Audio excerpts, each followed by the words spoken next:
ಇಬ್ರಿಯ 11ನೇ ಅಧ್ಯಾಯ 4 ಮತ್ತು 5ನೇ ವಾಕ್ಯವನ್ನು ಓದ್ಕೊಳ್ಳೋಣ. Hebrews chapter 11 verses 4 and 5. ನಂಬಿಕೆಯಿಂದಲೇ ಹೇಬೇಲನು ಕಾಯಿನನ ಯಜ್ಞಕ್ಕಿಂತ ಶ್ರೇಷ್ಠವಾದ ಯಜ್ಞವನ್ನು ದೇವರಿಗೆ ಸಮರ್ಪಿಸಿದನು. ಅದರ ಮೂಲಕ ತಾನು ನೀತಿವಂತನೆಂದು ಸಾಕ್ಷಿ ಹೊಂದಿದನು. ದೇವರು ಅವನ ಕಾಣಿಕೆಗಳನ್ನು ಅಂಗೀಕಾರ ಮಾಡಿದ್ದೇ ಆ ಸಾಕ್ಷಿ. ಅವನು ಸತ್ತಿದ್ದರೂ ಅವನ ನಂಬಿಕೆಯ ಮೂಲಕ ಇನ್ನೂ ಮಾತನಾಡುತ್ತಾನೆ. ಅನೋಕನು ಮರಣವನ್ನು ಅನುಭವಿಸಿದ ಒಯ್ಯಲ್ಪಟ್ಟದ್ದು ನಂಬಿಕೆಯಿಂದಲೇ. ಅವನನ್ನು ದೇವರು ತೆಗೆದುಕೊಂಡು ಹೋದರಿಂದ ಅವನು ಯಾರಿಗೂ ಸಿಕ್ಕಲಿಲ್ಲ. ಅವನು ಒಯ್ಯಲ್ಪಡುವುದಕ್ಕಿಂತ ಮೊದಲು ದೇವರಿಗೆ ಮೆಚ್ಚುಗೆಯಾದವನಾಗಿದ್ದನೆಂದು ಸಾಕ್ಷಿ ಉಂಟು. Amen. By faith Abel offered unto God a more excellent sacrifice than Cain, by which he obtained witness that he was righteous, God testifying of his gifts, and by it he being dead yet speak. By faith Enoch was translated that he should not see death, and was not found, because God had translated him.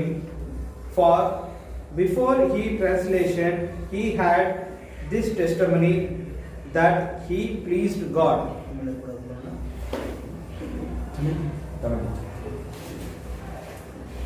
விசுவாசத்தினாலே ஆபேல் காயினுடைய பலியிலும் மேன்மையான பலியை தேவனுக்கு செலுத்தினான்.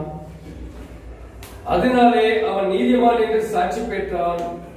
அவனுடைய காணிக்கைகளை குறித்து தேவனே சாட்சி கொடுத்தார். அவன் மரித்தும் இன்னும் பேசுகிறான். விசுவாசத்தினாலே ஏனோக்கு மரணத்தை காணாதபடிக்கு எடுத்துக் கொள்ளப்பட்டான். தேவன் அவனை எடுத்துக்கொண்டபடியினால் அவன் காணப்படாமல் போனான். அவன் தேவனுக்கு பிரியமானவன் என்று அவன் எடுத்துக் கொள்ளப்படுவதற்கு முன்னமே சாட்சி பெற்றான். ಆಮೆನ್. ಕರ್ತನ ವಾಕ್ಯವನ್ನು ಆಶೀರ್ವದಿಸಲಿ. Let the Lord bless this word. Please be seated. ನೀವು ಸಂತೋಷವಾಗಿದ್ದೀರಾ? Everyone are happy? ಆಮೆನ್. ದೇವರ ಉನ್ನತವಾದ ನಾಮಕ್ಕೆ ಸ್ತೋತ್ರವಾಗಲಿ. ಕಳೆದ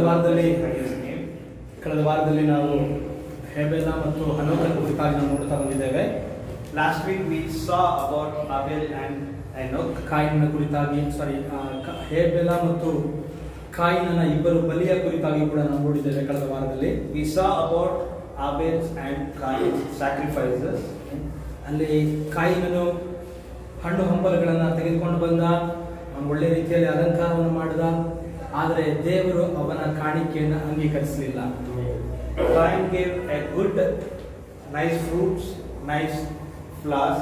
Everything was being decorated in a beautiful manner, but Lord did not accept the sacrifice. ಆದರೆ ಹೇಬೇಲನು ಒಂದು ಕೊಬ್ಬಿದ ಕುರಿಯನ್ನ ತೆಗೆದುಕೊಂಡು ಬಂದು ದೇವರಿಗೆ ಬಲಿ ಅರ್ಪಿಸಿದ.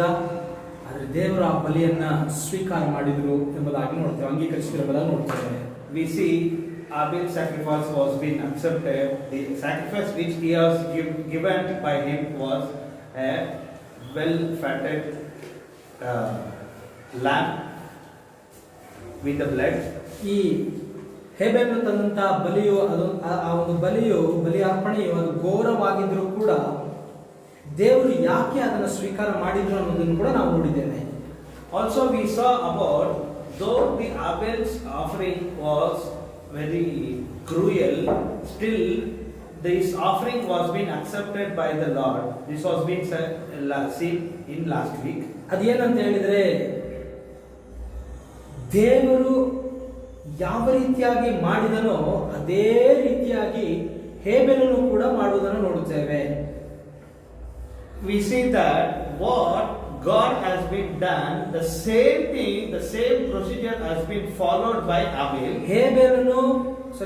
ದೇವರು ಏದೇನ್ ತೋಟದಲ್ಲಿ ಒಂದು ಕುರಿಯನ್ನ ಕಡಿದು ಏನ್ ಮಾಡ್ತಾರೆ,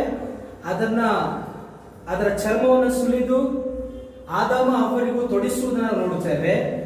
We see in Eden Garden the Lord sacrificed a lamb, and that's the lamb's skin is being given to this Adam and Eve. ಹಾಗಾದ್ರೆ ಮೊದಲು ಬಲಿ ಅರ್ಪಿಸಿದ್ದು ಯಾರು?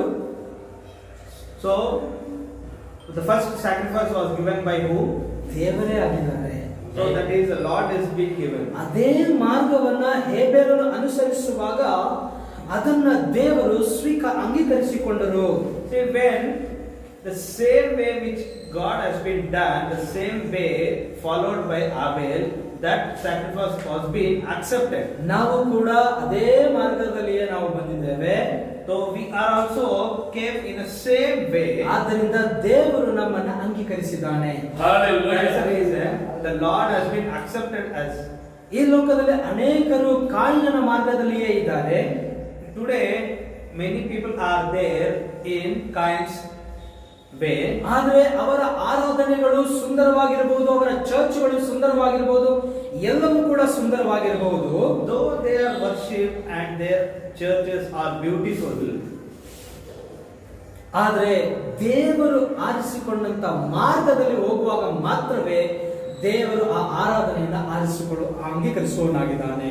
only when we go in the way of the Lord, then only the worship is being accepted by the Lord. ನಾವು ಅದೇ ರೀತಿಯಾಗಿ ಸರಿಯಾದ ಕ್ರಮವಾಗಿ ನಾವು ದೇವರನ್ನು ಆರಾಧನೆ ಮಾಡಲಿಕ್ಕಾಗಿ ಸೇರಿ ಬಂದಿದ್ದೇವೆ.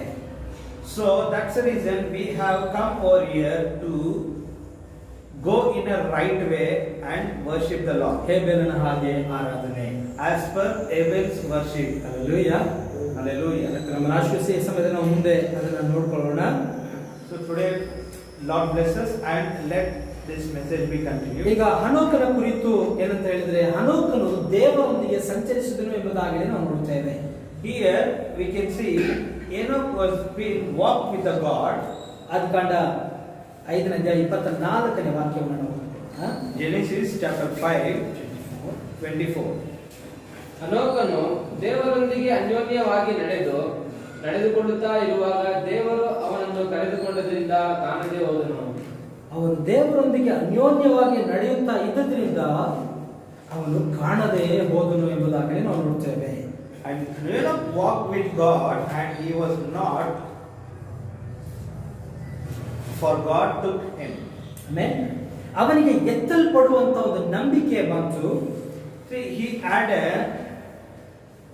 a faith of translation. ಆಮೇಲೆ ರಕ್ಷೆ ಎತ್ತಲ್ಪಡುವಿಕೆ, ಅವನಿಗೆ ಎತ್ತಲ್ಪಡುವಿಕೆ ನಂಬಿಕೆ ಬಂತು.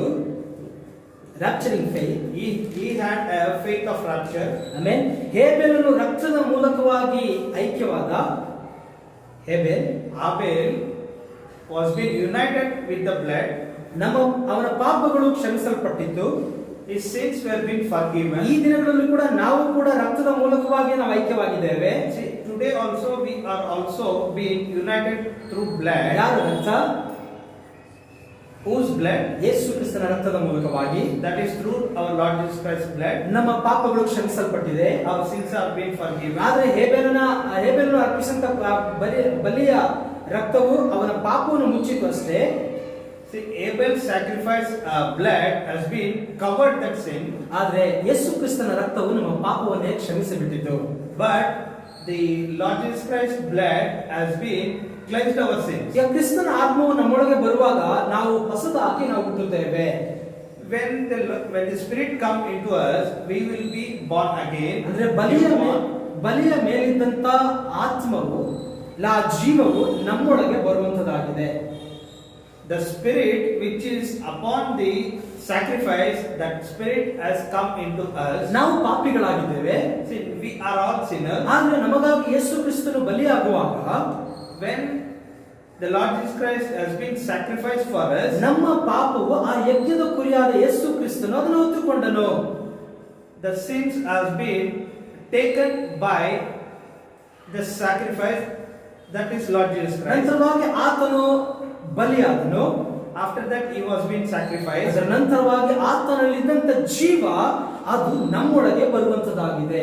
After that the Spirit, the life which is upon that sacrifice, it has come into us. ಆತನಲ್ಲಿದ್ದಂತ ಜೀವವು ನಮ್ಮಲ್ಲಿ ಬರುವಾಗ ನಾವೇನಾಗುತ್ತೇವೆ? ಹೊಸದಾಗಿ ಹುಟ್ಟುತ್ತೇವೆ. See, when that life come into us, our life will become a new beginning. ಆಮೇಲೆ ನೀವು ಹೊಂದಿಕೊಳ್ಳುತ್ತೇವೆ. ಆಮೇಲೆ ಹನೋಕನು ದೇವರೊಂದಿಗೆ ನಡೆದ ಹಾಗೆಯೇ ನಾವು ನಡೆಯುತ್ತಾ rapturing faith ಅಲ್ಲಿ ನಾವು ಹೋಗ್ತೇವೆ. walk with the God, the same way if we also walk with the God, we will have a faith of rapture. ಅದನ್ನು rapture ಅಲ್ಲಿ ನಾವು ಹೋಗ್ಬೇಕು ಅಂತ ಹೇಳಿದ್ರೆ ಮೊದಲು ನಮಗೆ ಏನು ಅವಶ್ಯ? ನಾವು ಹೊಸದಾಗಿ ನಾವು ಹುಟ್ಟಬೇಕಾಗಿದೆ. So if we want to go into the rapture, firstly we need to reborn. ಹೇಬೆಲನಿಗೆ ಪ್ರಕಟಣೆ ಸಿಕ್ಕಿತು. So Abel had a revelation. ಆ ಪ್ರಕಟಣೆಯು ಅಸ್ತಿವಾರದ ಪ್ರಕಟಣೆಯಾಗಿದೆ. The revelation is the foundation. It was the foundation. Amen. ಅದು ಅಸ್ತಿವಾರದ ಪ್ರಕಟಣೆಯಾಗಿದೆ. It was the foundation of revelation. ನಾವು ಕರ್ತನಿಗೆ ಮೆಚ್ಚುಗೆಯಾದ ಬಲಿಯನ್ನು ಅರ್ಪಿಸಬೇಕು. See, we have to sacrifice which is accepted by the Lord. ಆಗ ಅದರ ಮೇಲಿದ್ದಂತ ಜೀವವು ನಮ್ಮ ಮೇಲೆ ಬರುವಾಗ ನಾವು ಹೊಸದಾಗಿ ನಾವು ಹುಟ್ಟುತ್ತೇವೆ. Then only the life which is being given or sacrificed over there, that life will come upon us. ಹಾಗೆ ನಂತರ ನಾವು ದೇವರೊಂದಿಗೆ ಏನ್ ಮಾಡಬೇಕು? ನಡಿಬೇಕು. So that's the reason we should walk with the Lord. ಅದೇ ಹೇಗೆ ದೇವರೊಂದಿಗೆ ನಡೆಯೋದಂದ್ರೆ ಹೇಗೆ? What do you mean by walking with the Lord? Prophet ಪ್ರವಾದಿಯವರು ಹೇಳ್ತಾರೆ, read the Bible and pray. Prophet says, read the Bible and pray. Bible ಅನ್ನು ಓದ್ರಿ ಮತ್ತು ಪ್ರಾರ್ಥನೆಯನ್ನು ಮಾಡ್ರಿ.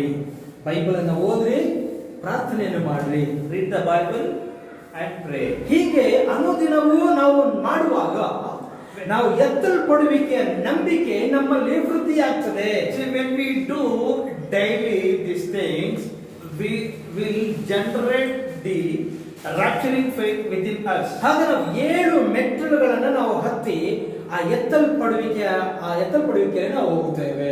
We will go crossing the 7 steps and we will be going into the rapture. ಹನೋಕನು ದೇವರೊಂದಿಗೆ ನಡೆದನು.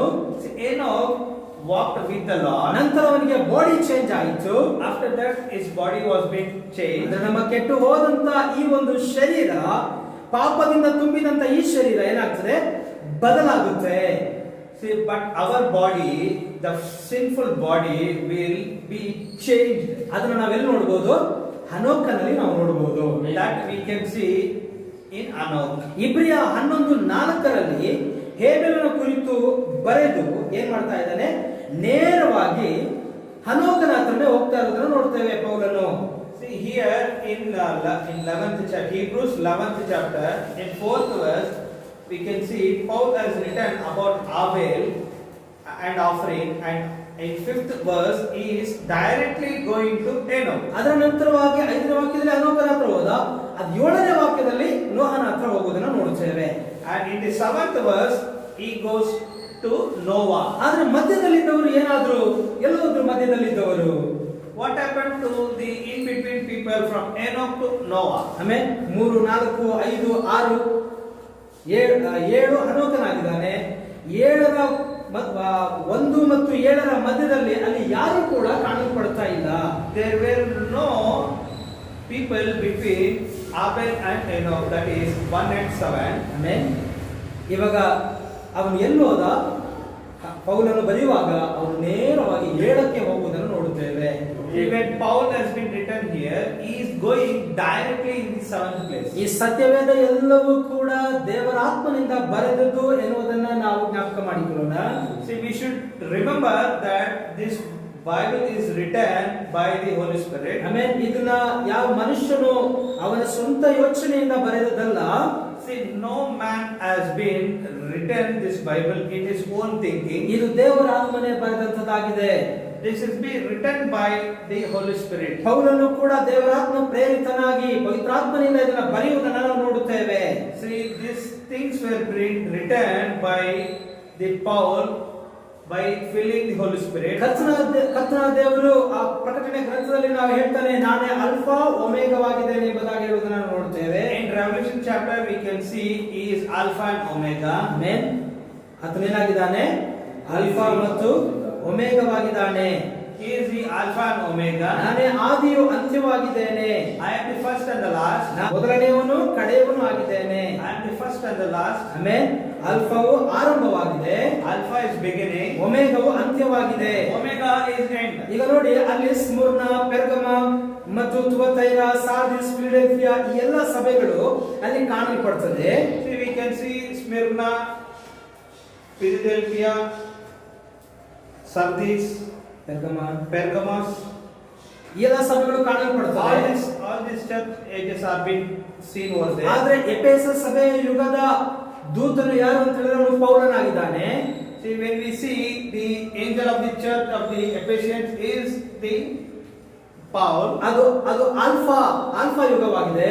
That is the Alpha age. ಆದ್ರೆ ಲವೋದಿಕೀಯ ಯುಗ ಅದು ಬಂದು ಒಮೆಗಾ ಯುಗವಾಗಿದೆ. See, the Laodicean age, it is an Omega age. First ಪೌಲನಾಗಿದ್ದಾನೆ. The first was the Paul. Seventh William Marion Branham ಆಗಿದ್ದಾರೆ. Seventh is the William Marion Branham. ಇವಾಗ first ಬಂದು ಎಫೆಸ್ ಅಲ್ಲ, First was not Ephesians. ಅದು Alpha ಆಗಿದೆ.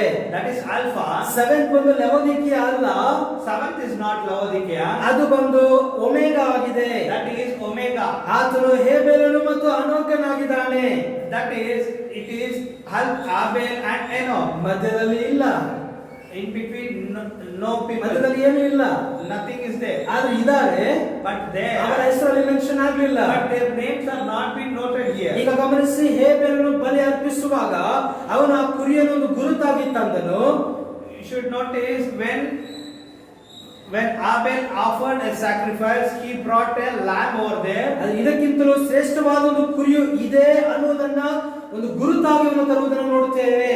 See here, he remembers that there is a greatest offering, the greatest lamb is coming over there.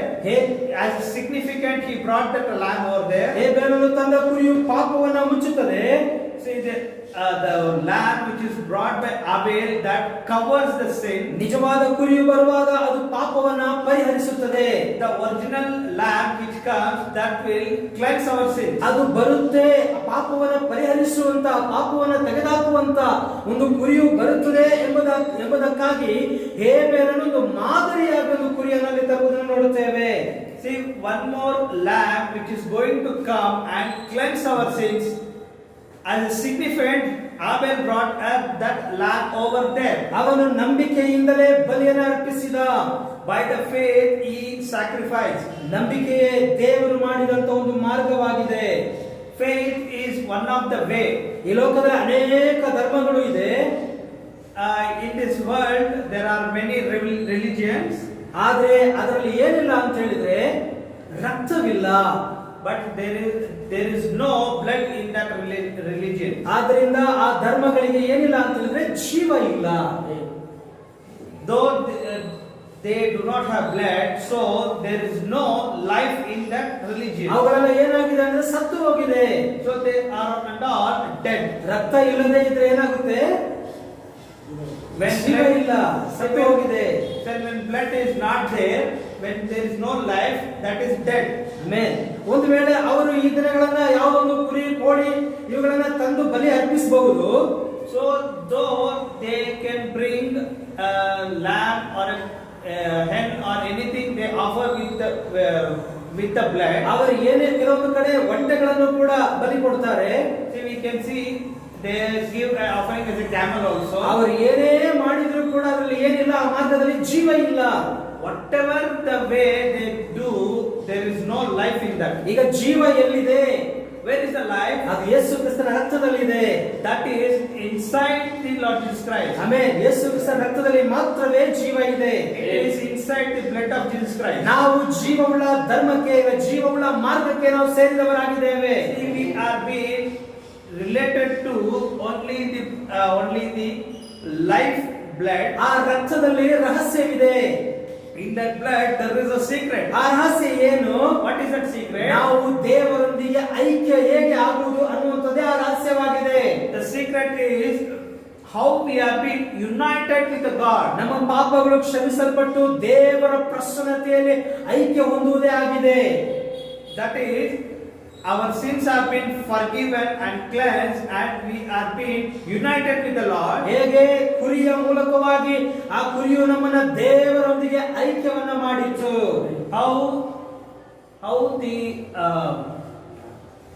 the lamb cleansed that covered the sin and united with the Lord. ಕುರಿಯ ಮೂಲಕವಾಗಿಯೇ ನಾವು ದೇವರೊಂದಿಗೆ ಐಕ್ಯವಾಗಿದ್ದೇವೆ. See, through the Lamb itself we have been united with the Lord. ಯೇಸು ಕ್ರಿಸ್ತನು ಏನಾಗಿದ್ದಾನೆ ಅಂತ ಹೇಳಿದ್ರೆ ಆತನೊಬ್ಬ ಯಜ್ಞದ ಕುರಿಯಾಗಿದ್ದಾನೆ. See, here Jesus Christ is the sacrifice, the lamb. ಆ ಯಜ್ಞದ ಕುರಿಯ ರಕ್ತವು ನಮ್ಮನ್ನ ದೇವರೊಂದಿಗೆ ಐಕ್ಯ ಮಾಡಿದೆ. That slain lamb is uniting us to the Lord. ಹನೋಕನು ದೇವರೊಂದಿಗೆ ಐಕ್ಯವಾದದ್ದು ಮಾತ್ರವೇ ಅಲ್ಲ, ಹನೋಕನು ಹೇಬೆರನು ತಂದ ಮೊದಲನೇ ಪ್ರಕಟಣೆಯೊಂದಿಗೆ ಅವನು ನಡೆದನು. See, not only Enoch was being united with the God, and also he brought the Abel sacrifice through him. ಹೇಬೆಲ್ ರೆವಲೇಷನ್ ಅಂದ್ರೆ ಹನೋಕನು ದೇವರೊಂದಿಗೆ ನಡೆದ, ಹೇಗೆ ಅವನು ಮೊದಲು ಏನಾದ ಅಂತ ಹೇಳಿ ದೇವರೊಂದಿಗೆ ಐಕ್ಯವಾದ ಯಾವುದರ ಮೂಲಕವಾಗಿ? ಮೊದಲ ಪ್ರಕಟಣೆಯ ಮೂಲಕವಾಗಿ. See, Enoch was being walked with God and he had a first revelation from the Abel. ಈಗ ಅವನು ಬೆಳೆಯುತ್ತಲೇ ಹೋಗ್ತಾ ಇದ್ದಾನೆ. He is being growing in that same faith. ಈ ದಿನ ನಾವು ಕೂಡ ಏನಾಗ್ತಾ ಇದ್ದೇವೆ ಅಂತ ಹೇಳಿದ್ರೆ ಬೆಳೆಯುತ್ತಾ ಹೋಗ್ತಾ ಇದ್ದೇವೆ. See, today also what we are doing, we are also being growing in the same faith. ಹನೋಕನು ದೇವರೊಂದಿಗೆ ನಡೆಯುತ್ತಾ ದೇವರಿಗೆ ಐಕ್ಯವಾಗುತ್ತಾ ಬೆಳೆಯುತ್ತಾ ಹಾಗೆ ಅವನು 7 ಸ್ಟೆಪ್ ಅನ್ನು ಹತ್ತಿ ಮೇಲಕ್ಕೆ ಹೋದನು. See how the Enoch walked with God with all the 7 steps and he has been raised. The same way we are also being growing and we are going to into the rapture. ಈಗ ಆದಾಮನು ಮೊದಲು ಯಾವ ಜಾಗದಲ್ಲಿ ಇದ್ದನೋ ಅದೇ ಜಾಗಕ್ಕೆ ತಿರುಗಿ ಹೋಗುವುದನ್ನು ನೋಡುತ್ತೇವೆ. ಆದಾಮನು ಯಾವ ಜಾಗದಲ್ಲಿ ಇದ್ದನೋ ಅದೇ ಜಾಗಕ್ಕೆ ಹನೋಕನು ಹೋಗುವುದನ್ನು ನಾವು ನೋಡುತ್ತೇವೆ. In which place Adam was being placed, in that same place now we can see Enoch is also being placed over there. ದೇವರ ರಾಜ್ಯಕ್ಕೆ ಅವನು ಬರ್ತಾ ಇದ್ದಾನೆ. He is being in the kingdom of God. ಅವನು ಹೇಗೆ ಬಂದ ಅಂತ ಹೇಳಿದ್ರೆ 7 ಮೆಟ್ಟಿಲುಗಳ ಮೂಲಕವಾಗಿ, ಆ ಪಿರಮಿಡ್ ನ ಮೂಲಕವಾಗಿ ಅವನು ಬಂದ. How he has come with these 7 pyramid steps. ಅವನು ಹತ್ತುತ್ತಾ ಆ ಕ್ಯಾಪ್ ಸ್ಟೋನ್ ನ ಬಳಿಗೆ ಅವನು ಹೋದ.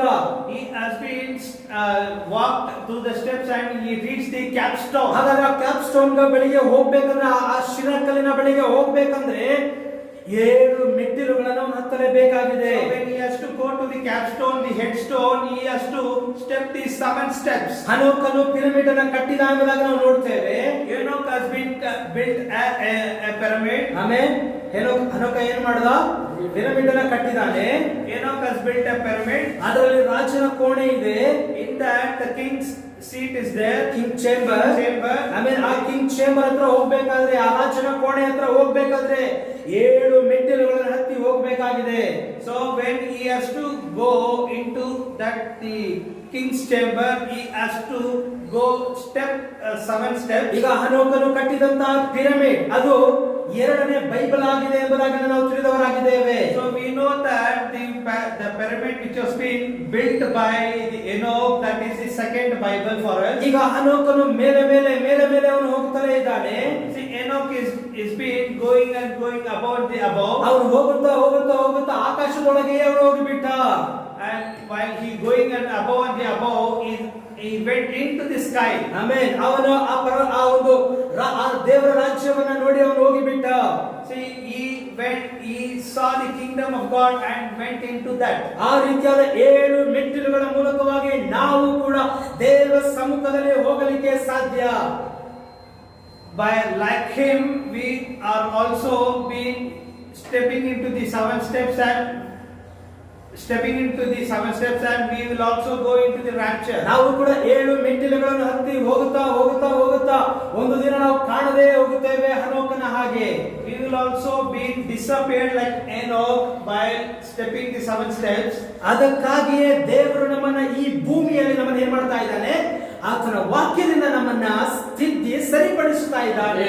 That's the reason it is today in this world He has been correcting ourselves and He is leading us into His word. ಈಗ ಆ 7 ಮೆಟ್ಟಿಲುಗಳು Bible ನಲ್ಲಿ ಬರೆಯಲ್ಪಟ್ಟಿದೆ. See, the 7 steps has been noted in the Bible. ಆಮೇಲೆ ಇನ್ನು ನಾವು ನೋಡೋದಾದ್ರೆ ಹಳೆ ಒಡಂಬಡಿಕೆ ಕಾಲದಲ್ಲಿ ಅಲ್ಲಿ ಮಹಾಪರಿಶುದ್ಧ ಸ್ಥಳ ಇದೆ. See, in the Old Testament we can see the ಮಹಾಪರಿಶುದ್ಧ ಸ್ಥಳ, ಮೋಸ್ಟ್ ಹೋಲಿ, most highest holy place. ಆಮೇಲೆ ಅದರಲ್ಲಿ ದೇವರು ವಾಸವಾಗಿದ್ದಾನೆ. There the Lord is being living over there. ಅಲ್ಲಿ ದೇವರ ಶಕೀನ ಮಹಿಮೆಯೂ ಇದೆ. There the Shekinah glory is there. ಅಲ್ಲಿ ಪ್ರಕಾರದಲ್ಲಿ ಸೂರ್ಯನ ಬೆಳಕು ಬೀಳ್ತದೆ. See, in the court the sun light falls there. ಪರಿಶುದ್ಧ ಸ್ಥಳದಲ್ಲಿ ದೀಪ ಸ್ತಂಭ ಇರ್ತದೆ. See, in the holy place there is a lampstand. ಆಮೇಲೆ ಮಹಾಪರಿಶುದ್ಧ ಸ್ಥಳದಲ್ಲಿ ಕೃಪಾಸನ ಪೆಟ್ಟಿಗೆ ಇರ್ತದೆ. And holy of the holiness place, in that mercy seat will be there. ಆಮೇಲೆ ಕೃಪಾಸನ ಇರುವಂತ ಸ್ಥಳದಲ್ಲಿ ಏನಿದೆ, ಶಕೀನ glory ಇರುವಂತದಾಗಿದೆ. ಕೃಪಾಸನ mercy seat. In the mercy seat the Shekinah glory will be there. ಆಮೇಲೆ ಆ ಬೆಳಕಿನಲ್ಲಿ ಕರ್ತನು ಮೋಶೆಯೊಂದಿಗೆ ಮಾತನಾಡಿದನು. In that place the Lord has spoken with Moses. ಆ ಶಕೀನ ಮಹಿಮೆಯನ್ನ ಅವರು ಹೊಂದಬೇಕಾದರೆ 7 ಮೆಟ್ಟಿಲುಗಳು ಅಂದ್ರೆ 7 ಸ್ಟೆಪ್ಗಳು ಒಳಗೆ ಬರಬೇಕಾಗಿದೆ. So when he entered to that place, he has to step in 7 steps. ಈಗ ಆ 7 ಸ್ಟೆಪ್ಗಳು ಹೇಗೆ ಹೋಗಬೇಕು ಅಂತ ನೋಡೋಣ. How we can see that 7 steps? ಮೊದಲನೇದಾಗಿ ಆಲ್ಟರ್ ಆಫ್ ಸ್ಯಾಕ್ರಿಫೈಸ್ ಅಂದ್ರೆ ಬಲಿ ಅರ್ಪಣೆ. First is the altar of ಅಂದ್ರೆ sacrifice. ಹೇಬೆರನು ತಂದ ಬಲಿ. That is the Abel's sacrifice. ಯೇಸು ಕ್ರಿಸ್ತನು ಕಲ್ವಾರಿಯಲ್ಲಿ ನಮಗಾಗಿ ಬಲಿಯಾದನು. That is Lord Jesus Christ has been sacrificed for us. ಇದು ಮೊದಲನೇ ಅಂದ್ರೆ ಆಲ್ಟರ್ ಆಫ್ ಸ್ಯಾಕ್ರಿಫೈಸ್ That ಮೊದಲು. is the altar of sacrifice. ಎರಡನೇದು ಹಿತ್ತಾಳೆಯ ತೊಟ್ಟಿ ಇದೆ. And after that a bronze vessel. ಅಂದ್ರೆ ಹಿತ್ತಾಳೆಯ ತೊಟ್ಟಿ ಹತ್ರ ಬರಬೇಕು. They have to come near that bronze vessel ತೊಳೆಯಲ್ಪಡುವುದಕ್ಕಾಗಿ for washing. ಆಮೇಲೆ ಮತ್ತು ಮೂರನೇದಾಗಿ ಅಲ್ಲಿ ಮೇಜಿನ ಮೇಲೆ ರೊಟ್ಟಿ ಮತ್ತು ದ್ರಾಕ್ಷಾರಸ ಇದೆ. And after that we can see on the table we can see the bread and the wine. ಆ ಮೇಜಿನ ರೊಟ್ಟಿ ಇದೆ. And in the table bread. ನಾಲ್ಕನೇದಾಗಿ ದೀಪಸ್ತಂಭ. Fourth place it is the lampstand. ಐದನೇದು ಧೂಪ ಪೀಠ. Fifth place is the incense ಧೂಪ ಪೀಠ, incense altar. ಆರನೇದು ಒಡಂಬಡಿಕೆಯ ಪೆಟ್ಟಿಗೆ. And sixthly the ark of covenant. ಏಳನೇದು ಕೃಪಾಸನ. After that 7th one is the mercy seat. mercy seat. ಆಮೇಲೆ ಎಷ್ಟು ಈ ಮರ್ಸಿ ಸೀಟ್ ಹತ್ರನೇ, ಈ ಒಂದು ಕೃಪಾಸನದ ಹತ್ರನೇ ಕರ್ತನು ಇರುವವನಾಗಿದ್ದಾನೆ. So in that mercy seat the Lord will be there. Note ಮಾಡಿ ಇಟ್ಕೊಳ್ಳಿ, 7 ವಿಷಯಗಳು ಉಂಟು. 7ನೇ ಆ ಒಂದು ಭಾಗದ ಹತ್ರ ಹೋಗ್ಬೇಕಂದ್ರೆ ಈ ಎಲ್ಲಾ ಕಾರ್ಯಗಳನ್ನ ನಾವು ಮಾಡಿ ಮುಂದಕ್ಕೆ ಹೋಗ್ಬೇಕಾಗಿದೆ. So when we have to go into that 7th place we have to clear all these ways. ಇನ್ನೊಂದ್ಸರಿ ಹೇಳ್ತೇನೆ, ಗಮನವಿಟ್ಟು ಕೇಳಿ.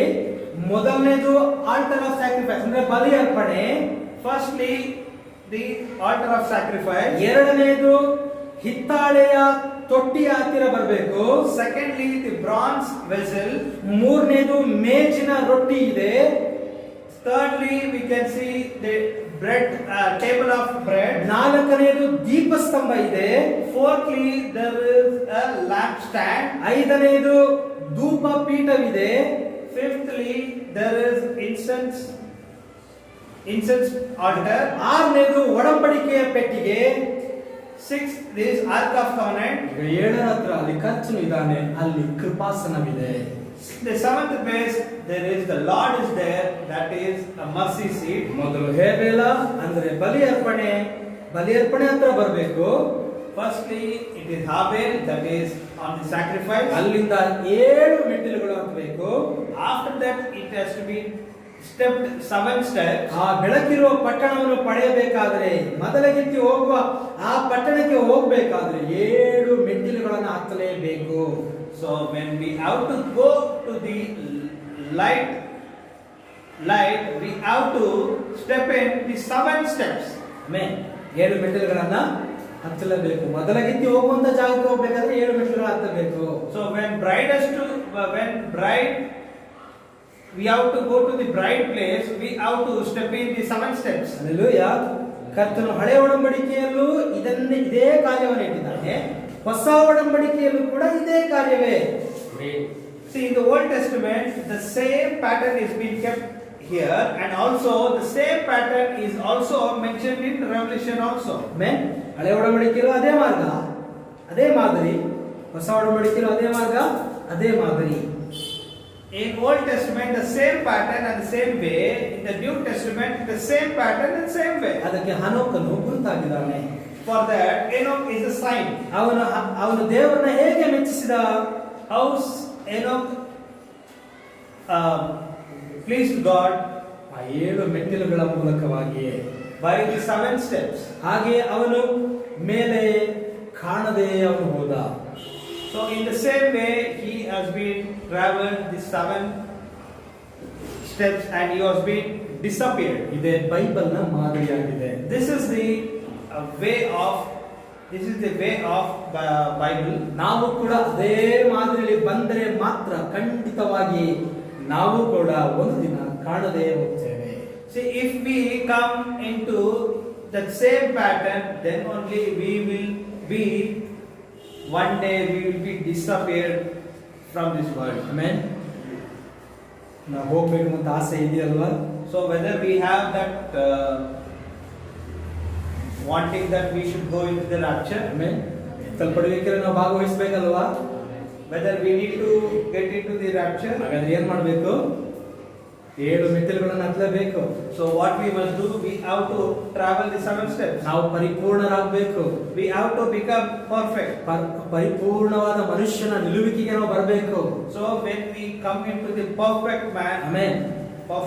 then only we will be structure of perfect when we will be coming into the rapture. Amen. 5ನೇ ಮುದ್ರೆಯಲ್ಲಿ ಬಲಿಪೀಠದ ಕೆಳಗಿರುವ ಆತ್ಮಗಳನ್ನು ನಾವು ನೋಡುತ್ತೇವೆ.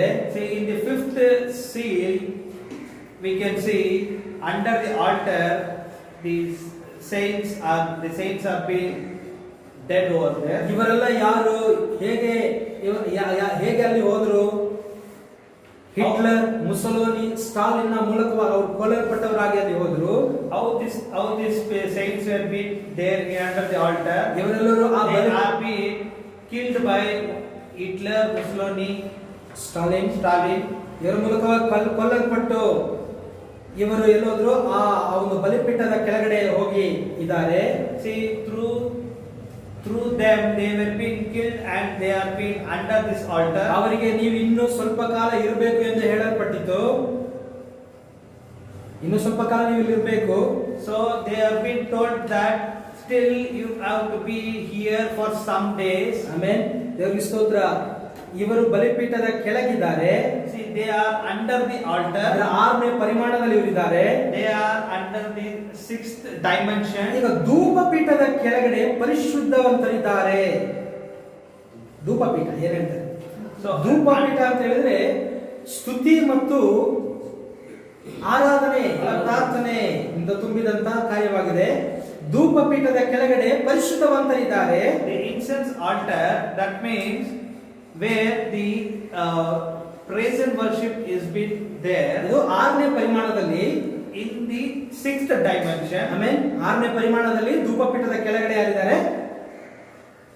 ಈ ಪರಿಶುದ್ಧವಂತರಿದ್ದಾರೆ. See, in the 6th dimension, the saints are being there under the incense altar. ಈಗ ಅವರಿಂದ ಯಾಕೆ ಅವರೇ ಇದ್ದಾರೆ? Why they are still there? ಕಾರಣ ಅವರು ನಮಗಾಗಿ ಕಾಯ್ತಾ ಇದ್ದಾರೆ. Because they are waiting for us. ನಾವು 7 ಮೆಟ್ಟಿಲುಗಳನ್ನು ಹತ್ತಿ ಬರಬೇಕೆಂಬುದಾಗಿ ಅವರು ಕಾಯ್ತಾ ಇದ್ದಾರೆ. They are waiting for us that we have to step all these 7 steps and come there. ಯಾಕೆ ಅವರು ನಮಗಾಗಿ ಕಾಯಬೇಕು? Why they have to wait? Why they are waiting for us? ಕಾರಣ ಅವರಿಗೂ ಏನಿದೆ, ಪುನರುತ್ಥಾನವಾಗಬೇಕು ಮತ್ತು ಯಜ್ಞದ ಕುರಿಯಾದಾತನ ವಿವಾಹ ಔತಣದಲ್ಲಿ ನಮ್ಮೊಂದಿಗೆ ಅವರು ಕೂಡ ಏನ್ ಮಾಡಬೇಕು? ಭಾಗವಹಿಸಬೇಕಾಗಿದೆ. See, the reason is they also should be resurrected from there, and also they have to engage in the in the marriage ವಿವಾಹ ಉದ್ದೇಶ in the marriage feast. ಆಮೇಲೆ ಈಗ ನಾವಿಲ್ ಅವರು ಬರದೆ ಅವರೇನಾಗಬೇಕು, ಅವರು ಪುನರುತ್ಥಾನ ಹೊಂದಿ ಅವರು ಕೂಡ ನಮ್ಮ ಜೊತೆಲೆ ಬಂದು ನಮ್ಮೊಂದಿಗೆ ಅವರು ಕೂಡ ಏನಾಗಬೇಕು, ರಾಪ್ಚರ್ ಆಗಬೇಕಾಗಿದೆ. So they also should resurrected from that place, and also they are being should come with us. ಈಗ ನಂಬಿಕೆಯಿಂದ ಮುಂದಕ್ಕೆ ನಾವು ಸಾಗುತ್ತಾ ಇದ್ದೇವೆ. Through the faith we are been traveling over there. ನಂಬಿಕೆ ಅಂದ್ರೆ ಏನು? What do you mean by faith? ನಂಬಿಕೆ ಅಂದ್ರೆ ಪ್ರಕಟಣೆ. What do you mean by faith? Faith means revelation. ನಮಗೆ ಇಂದು ಪ್ರಕಟಣೆ ಅದು ತುಂಬಾನೇ ದೇವರು ಕೊಟ್ಟಿದ್ದಾರೆ. See, today the Lord has given the revelation for us more. ಅಂದ್ರೆ ಡಿನಾಮಿನೇಷನ್ ಗಿಂತ ಹೆಚ್ಚಾದ ಪ್ರಕಟಣೆಯನ್ನು ದೇವರು ನಮಗೆ ದಯಪಾಲಿಸಿದ್ದಾನೆ. That is, the Lord has given the more revelation than the denomination. ಅಂದ್ರೆ ಅವರಿಗೆ ಪ್ರಕಟಣೆ ಇಲ್ಲ, but they do not have any revelation. ಆಮೇಲೆ ನಮಗೆ ದೇವರು ಪ್ರಕಟಣೆಯನ್ನು ಕೊಟ್ಟಿದ್ದಾನೆ. But the Lord has given the revelation. ಹಾಗಾದ್ರೆ ಪ್ರಕಟಣೆ ನಮಗೆ ತುಂಬಾನೇ ಅವಶ್ಯವಾಗಿದೆ. See, the revelation is very very essential for us. ಹೇಬೆಲನು ಅರ್ಪಿಸಿದ ಆ ಕುರಿಯು ಯೇಸು ಕ್ರಿಸ್ತನಿಗೆ ಸೂಚನೆಯಾಗಿದೆ. When Abel has been sacrificed, that sacrifice that is being significant to Lord Jesus Christ. ಅವರ ನಂಬಿಕೆಯಿಂದ ಒಂದು ದಿನ ನನಗಾಗಿ ಬಲಿಯಾಗ್ತಾನೆ, ಯೇಸು ಕ್ರಿಸ್ತ ನನಗಾಗಿ ಬಲಿಯಾಗ್ತಾನೆ, ನನ್ನನ್ನು ಆತನು ಕರೆದುಕೊಂಡು ಹೋಗ್ತಾನೆ ಅನ್ನೋದಕ್ಕೆ ಅದು ಸೂಚನೆಯಾಗಿದೆ. See, that is a significant that one day the Lord Jesus Christ will be sacrificed on the sacrifice, and He will come for me. ಹೇಬೆಲನು ಕೂಡ ತಿಳಿದಿದ್ದ, ನನ್ನ ಪಾಪ ಈಗ ಬರೀ ಮುಚ್ಚಲ್ಪಟ್ಟಿದೆ ಅಷ್ಟೇ, ಆದ್ರೆ ನನ್ನ ಪಾಪ ಏನಾಗ್ತದೆ, ಸಂಪೂರ್ಣವಾಗಿ ಪರಿಹಾರವಾಗ್ತದೆ. ಯಾವಾಗ ಅಂದ್ರೆ ಯೇಸು ಕ್ರಿಸ್ತನು ದೇವರು ಮನುಷ್ಯನಾಗಿ ಬಂದು ನನಗಾಗಿ ಆತನು ಕುರಿಯಾಗಿ ಬಲಿಯಾಗುವಾಗ ನನ್ನ ಪಾಪವು ಸಂಪೂರ್ಣವಾಗಿ ಪರಿಹಾರವಾಗ್ತದೆ ಎಂಬುದಾಗಿ ಹೇಬೆಲನು ತಿಳಿದಿದ್ದ.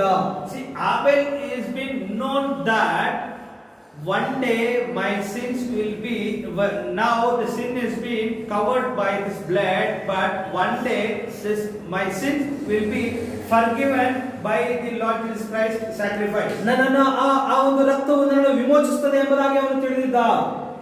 One day this blood will redeem me one day.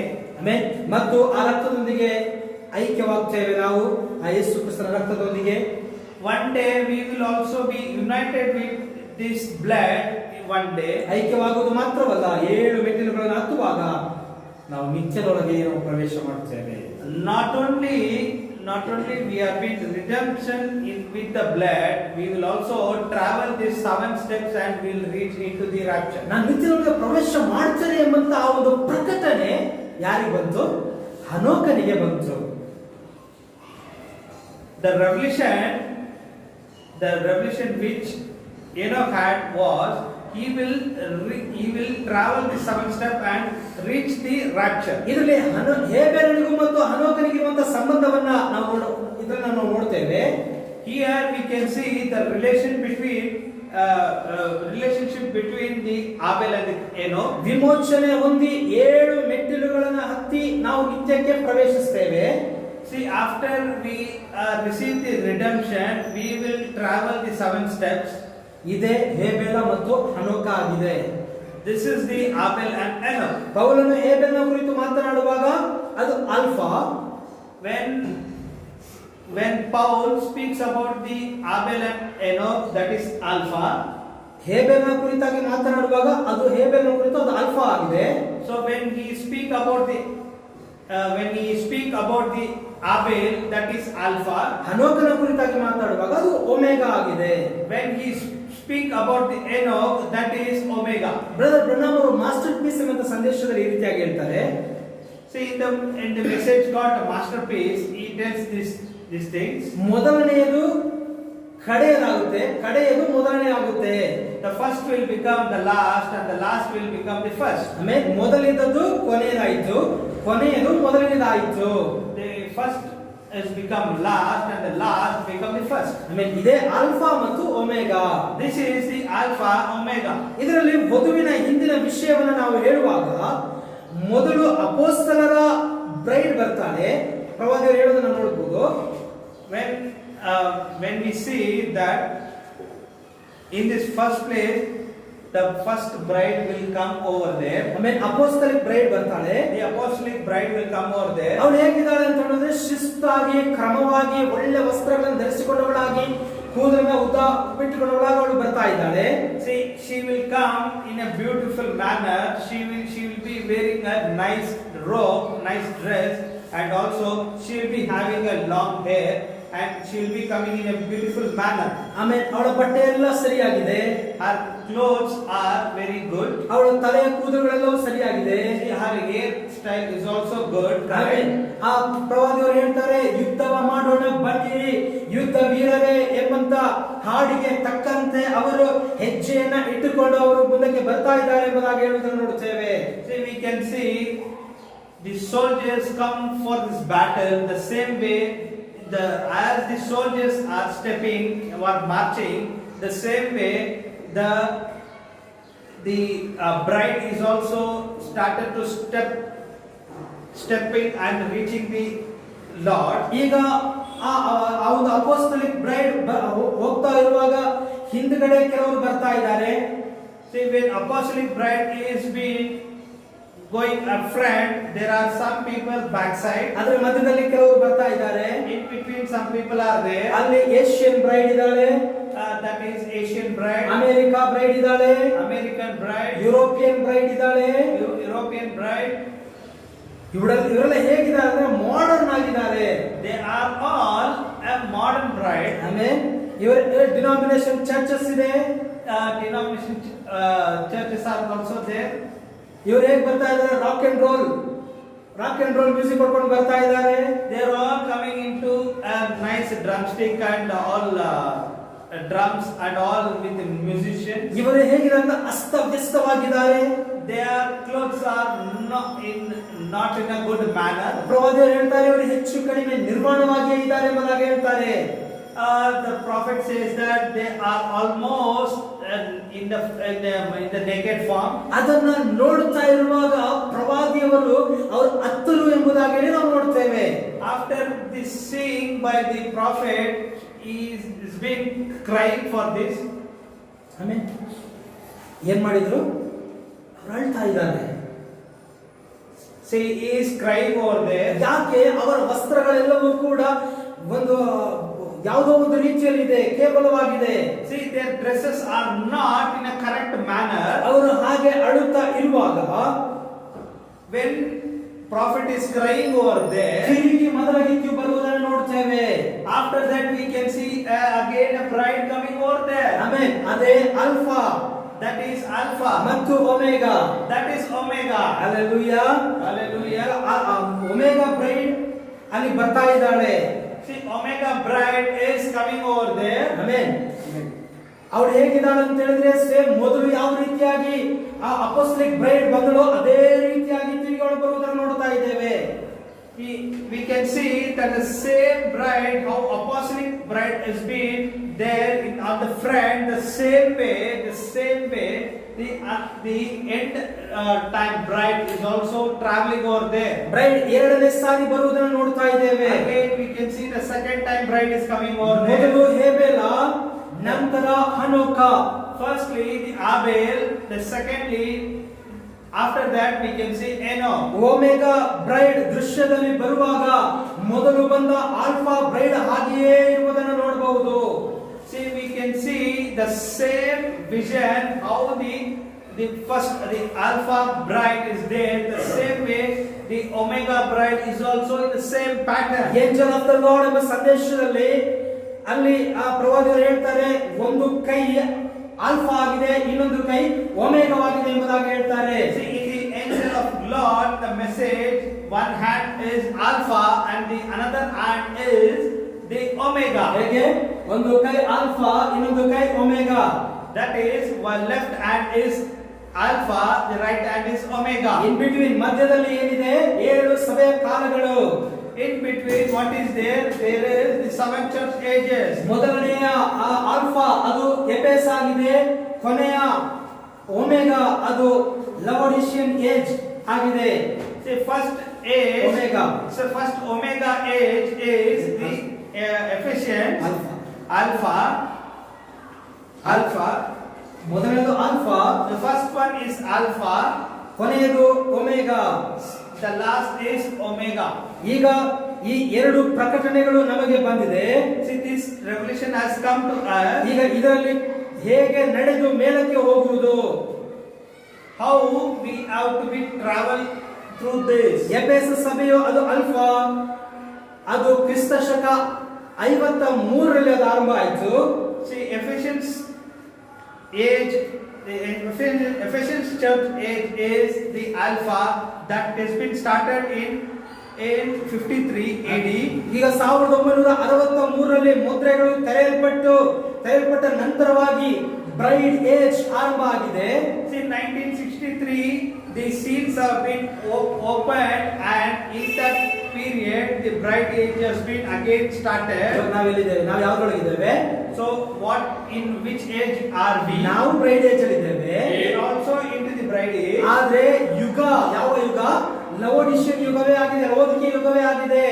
But the period is Laodicean period. ಆಮೇಲೆ ಅರ್ಥ ಮಾಡ್ಕೊಳ್ಳಿ, ನಾವು ಲವೋದಿಕೆಯ ಒಳಗಡೆ ಇಲ್ಲ, ನಾವು ಲವೋದಿಕೆಯ ಹೊರಗಡೆ ಇದ್ದೇವೆ. So you need to understand, we are not into the Laodicean age. ಗಮನಿಸಿ, 8 ಸಭೆಗಳು ಇಲ್ಲ. See, there is no 8 church ages. 7 ಸಭೆಗಳು ಮಾತ್ರವೇ.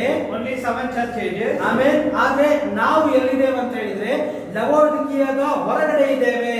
We are outside the Laodicean. ಆಮೇಲೆ ಈಗ ಎಫೆಸ ಸಭೆಯು ಹೇಗೆ ಮಾರ್ಪಟ್ಟಿತ್ತು ಅಂತ ಹೇಳಿ ನಾವು ನೋಡೋದಾದ್ರೆ, How the Ephesian church has been changed. ಎಫೆಸ ಬರ್ತಾ ಅದೇನಾಯ್ತು ಅಂತ ಹೇಳಿದ್ರೆ ಪಾರಂಪರ್ಯವಾಗಿ ಮಾರ್ಪಟ್ಟಿತು. See, the Ephesian age was being continued, and by continuing it has been become into a righteous. ಅಲ್ಲಿ ಕರ್ತನು ಎಫೆಸ ಸಭೆಯನ್ನು ನೋಡಿ ಹೇಳ್ತಾನೆ, ನೀನು ಆದಿಯಲ್ಲಿದ್ದಂತ ಪ್ರೀತಿಯನ್ನ ನೀನು ಬಿಟ್ಟು ಬಿಟ್ಟಿದ್ದಿ. See, for the Ephesians age, the Lord will tell that you have lost the first love. ಆಮೇಲೆ ಆದಿಯಲ್ಲಿದ್ದಂತ ಪ್ರೀತಿಯನ್ನ ನೀನು ಏನ್ ಮಾಡ್ಬಿಟ್ಟಿದ್ಯಾ? ಬಿಟ್ಟು ಬಿಟ್ಟಿದ್ದಿ. The initial love which you had, that has been lost from you. ಆದ್ರೆ ಲವೋದಿಕೆಯ ಸಭೆಗೆ ಕರ್ತನು ಏನ್ ಹೇಳ್ತಾ ಇದ್ದಾನೆ? ನೀನು ತಣ್ಣಗೂ ಅಲ್ಲ ಬೆಚ್ಚಗೂ ಅಲ್ಲದೆ ಉಗುರು ಬೆಚ್ಚಗಿದೆಯಾ ಎಂಬುದಾಗಿ ಕರ್ತನು ಹೇಳಿದ ನೋಡ್ತೇವೆ. And for the Laodicean church ages, it is been telling you are not hot or not cold, you are like a warm. ಆದ್ರೆ ನಾವು ಎಲ್ಲಿದ್ದೇವೆ ಅಂತ ಹೇಳಿದ್ರೆ ಬ್ರೈಡ್ ಏಜ್ ನಲ್ಲಿ ಇದ್ದೇವೆ. See, we are in the bride age. ಮುದ್ರೆಗಳು ತೆರೆಯಲ್ಪಟ್ಟ ನಂತರ ನಾವು bride age ಅಂದ್ರೆ ಒಮೆಗಾದಲ್ಲಿ ನಾವು ಬಂದಿದ್ದೇವೆ. So when the seals are being opened, we are into the bride age. ಅಂದ್ರೆ ನಾವು ತಿರುಗಿ ಎಲ್ಲಿ ಹೋಗಿದ್ದೇವೆ? ಅಪೊಸ್ತಲರ ಕಾಲಕ್ಕೆ ನಾವು ಹೋಗಿ ಬಿಟ್ಟಿದ್ದೇವೆ. So where we have been gone, there we are being gone into the apostolic age. ಆದ್ರೆ ನಾವೀಗ ಎಲ್ಲಿದ್ದೇವೆ? ಒಮೆಗಾದಲ್ಲಿ ಇದ್ದೇವೆ. Now where we are in omega. ಆಮೇಲೆ ಆಲ್ಫಾದಲ್ಲಿ ಸನ್ ಆಫ್ ಮ್ಯಾನ್ ಮಿನಿಸ್ಟ್ರಿ ಬಂದಿತ್ತು. See, in alpha age, the soft man ministry have come.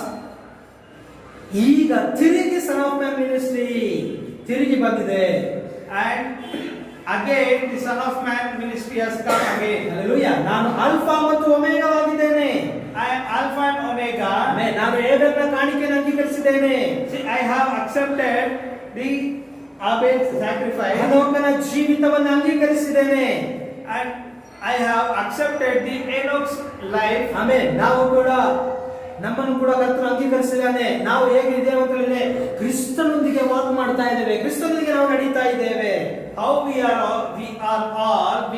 also been traveling with the Lord, walking with the Lord.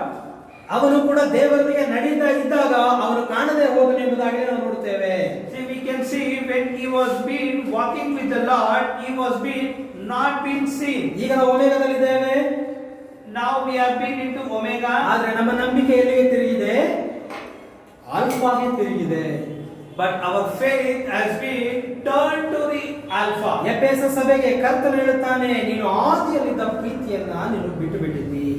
For the Ephesian church ages, the Lord tells, you have lost the initial love. ಎರಡನೇ ಪ್ರಕಟಣೆ ಗ್ರಂಥ 2ನೇ ಅಧ್ಯಾಯ 4ನೇ ವಾಕ್ಯದಲ್ಲಿ ಬರೆಯಲ್ಪಟ್ಟಿದೆ. See, you can see Revelation chapter 2 verses 4. ಸರಿ, ಓದೋದು ಬೇಡ, ನಾನು ಹಾಗೆ ಹೇಳ್ತೇನೆ.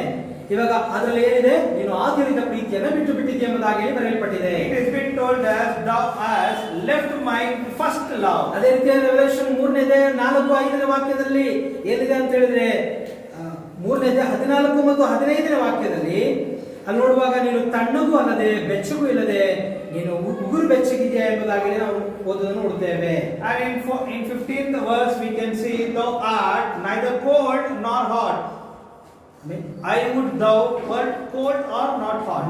ನಿನ್ನನ್ನು ನಾನು ಏನ್ ಮಾಡ್ತೇನೆ, ಬಾಯೊಳಗಿಂದ ಕಾರಿ ಬಿಡುತ್ತೇನೆ. I will vomit you from my mouth. Amen. ಕರ್ತನು ಮಾತನ್ನ ಹೇಳಿದ್ದಾನೆ ಲವೋದಿಕೀಯ ಸಭೆಗೆ. So the Lord has told to the Laodicean church. ಈಗ ನಾವು ಆ ಲವೋದಿಕೀಯಕ್ಕೆ ಸೇರಿದವರ ಅಥವಾ ಎಫೆಸಕ್ಕೆ ಸೇರಿದವರ, whether we belong to Laodicean church age or Ephesian church age. ನಾವೀಗ ಎಲ್ಲಿಗೆ ಹೋಗಿದ್ದೇವೆ? ಆಲ್ಫಾ ಏಜ್ಗೆ ಹೋಗಿದ್ದೇವೆ. Where we have gone, we are being gone into the alpha age. ಅಲ್ಲಿ ಆಲ್ಫಾಗೆ ನಾವು ತಿರುಗಿ ಬಂದಿದ್ದೇವೆ. We are being turned to alpha age. ಅದನ್ನ ನಾವು ಯಾವ ಬ್ರೇಡ್ ಆಗಿದ್ದೇವೆ? ಒಮೆಗಾ ಬ್ರೇಡ್ ಆಗಿದ್ದೇವೆ. We are turned to omega, ಅಂದ್ರೆ ನಾವು ಹನೋಕ ಆಗಿದ್ದೇವೆ. that is Enoch. ಹನೋಕನ ನಂಬಿಕೆಯು ಹೇಬೆಲನ ನಂಬಿಕೆಯ ಕಡೆಗೆ ತಿರುಗಿತು. See, Enoch's faith was being turned to Abel's faith. ಅಂದ್ರೆ ದೇವರೊಂದಿಗೆ ಬಲಿಯ ಮೂಲಕ ಐಕ್ಯವಾಗಿ 7 ಮೆಟ್ಟಿಲುಗಳನ್ನು ಹತ್ತಿ ಕ್ರಿಸ್ತರೊಂದಿಗೆ ನಡೆದ. So that is, he has been traveled the 7 steps, and he traveled with the God. ಗಮನಿಸಿ, ಹೇಬೇಲ ಪ್ರಕಟಣೆಯೊಂದಿಗೆ ಬಲಿಯನ್ನು ಕೊಟ್ಟ. See, Abel gave the sacrifice with the revelation. ಆ ಬಲಿಯ ರಕ್ತದ ಮೂಲಕವಾಗಿ ಅವನು ಕ್ರಿಸ್ತನೊಂದಿಗೆ ಒಂದಾದ. With that blood, with that sacrificed blood, he was being united with the Lord. ಹನೋಕನು ಅದೇ ಮಾರ್ಗವನ್ನು ಅನುಸರಿಸಿದ. See, Enoch also followed the same way. ಅವನ ನಂಬಿಕೆ ಎಲ್ಲಿ ಹೋಯಿತು? 7ನೇವನ ನಂಬಿಕೆ ಎಲ್ಲಿ ಹೋಯಿತು? ಹೇಬೇಲನ ಹತ್ತಿರ ಹೋಯಿತು.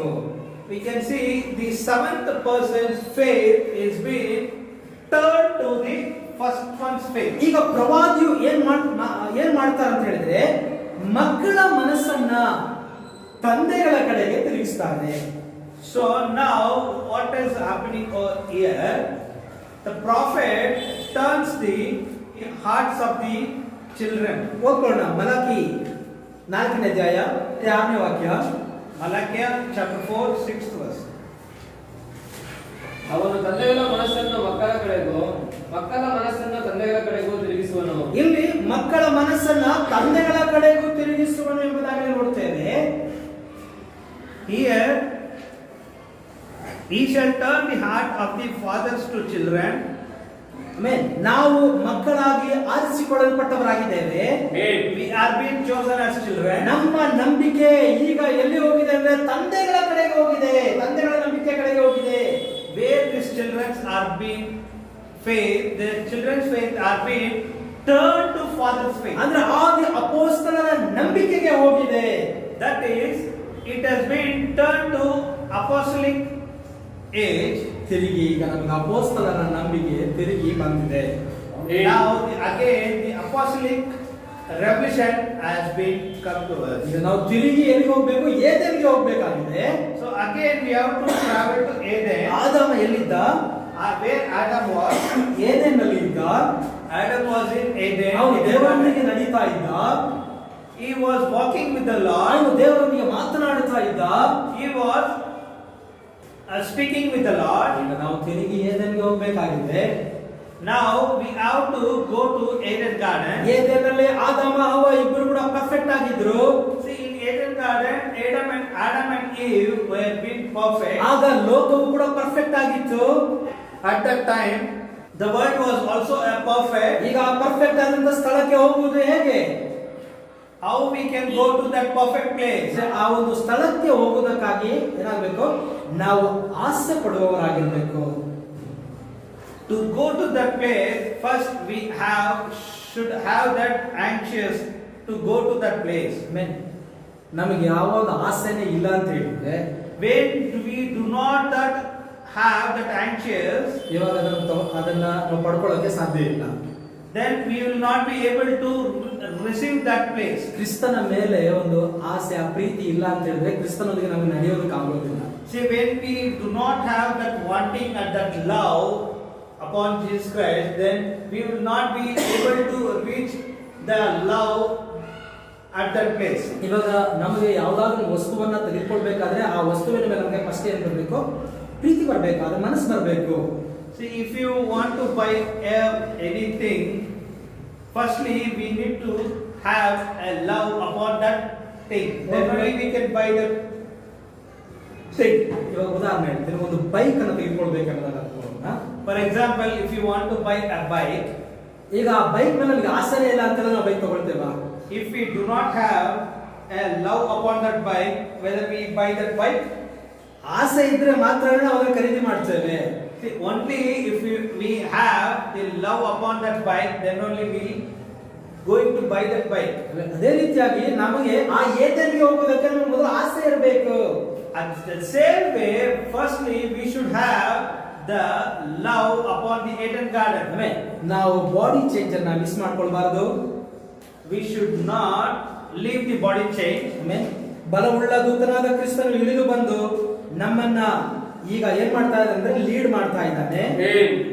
The mighty angel come and leading us. ಯಾವುದಕ್ಕಾಗಿ ಲೀಡ್ ಮಾಡ್ತಾ ಇದ್ದಾರೆ? For what is leading us? ನಮಗೆ ದೇವರು ಒಂದು ವಾಗ್ದಾನವನ್ನು ಕೊಟ್ಟಿದ್ದಾನೆ. ಆ ವಾಗ್ದಾನವನ್ನು ಹೊಂದಿಕೊಳ್ಳಿಕ್ಕಾಗಿ ಅದನ್ನು ಲೀಡ್ ಮಾಡ್ತಾ ಇದ್ದಾನೆ. The Lord has given a promise to us. To fulfill that promise, He is leading us. ಆ ವಾಗ್ದಾನ ಏನು? What is that promise? ಸಂಪೂರ್ಣವಾದಂತ ವಿಮೋಚನೆ. That is the eternal life. ಇನ್ನು ಒಂದು ವಿಮೋಚನೆ, Eternal redemption. ಆಮೇಲೆ ಸಂಪೂರ್ಣವಾದ ವಿಮೋಚನೆ. That is ಸಂಪೂರ್ಣವಾದ ವಿಮೋಚನೆ, full redemption. ಆಮೇಲೆ ನಮಗೆ ಬಾಡಿ ಚೇಂಜ್. ನಾವು ವಾಗ್ದಾನಕ್ಕಾಗಿ ಕಾಯ್ತಾ ಇದ್ದೇವೆ. See, we are been waiting for the promise, that is body change. ಆಮೇಲೆ ನಮಗೆ ಬಾಡಿ ಚೇಂಜ್ ಆಗಬೇಕು, ಅದಕ್ಕಾಗಿ ನಾವು ಕಾಯ್ತಾ ಇದ್ದೇವೆ. We are waiting for the body change. ಕರ್ತನು ನಮಗೆ ಅದನ್ನು ವಾಗ್ದಾನ ಮಾಡಿದ್ದಾನೆ. It has been promised by the Lord. ಆಮೇಲೆ ನಮ್ಮೊಳಗೆ ಪವಿತ್ರಾತ್ಮ ಇರುವುದಾದ್ರೆ ಅದನ್ನ ನಾವು ಹೊಂದಿಕೊಳ್ಳುವಂತೆ ಅದು ಮಾಡ್ತದೆ. If we have the Holy Spirit, that will tend to do that. ಹೇಬೇಲನಲ್ಲಿ ವಿಮೋಚನೆಯನ್ನ ನಾವು ನೋಡಬಹುದು. See, ಹೇಬೇಲನಲ್ಲಿ ವಿಮೋಚನೆಯನ್ನು ನೋಡಬಹುದು. See, in Abel's we can see the redemption. ಹನೋಕನಲ್ಲಿ ಎತ್ತರಪಡುವಿಕೆ ಅಂದ್ರೆ ರಾಪ್ಚರ್ ನಾವು ನೋಡಬಹುದು. In Enoch's place, we can in Enoch's time we can see the rapture. ಆಮೇಲೆ ನಾನು first and last ಆಗಿದ್ದೇನೆ. I am first and the last. ಆತನು ಏನಾಗಿದ್ದಾನೆ? ಮೊದಲನೆಯವನು ಮತ್ತು ಕಡೆಯವನು ಆಗಿದ್ದಾನೆ. What is he? He is the first and the last. Hallelujah. Between ali, in between, nothing is there. in between ಏನು ಇಲ್ಲ. In between, nothing is there. In between ಅಲ್ಲಿ ಏನ್ ಮಾಡಿದ್ರು ಕರ್ತನು?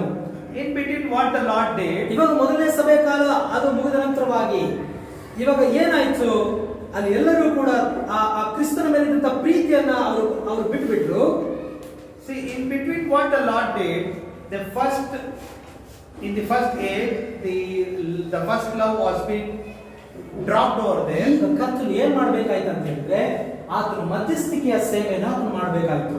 So in that place, what the Lord has to do, the Lord has to do the mediator work, the mediator job.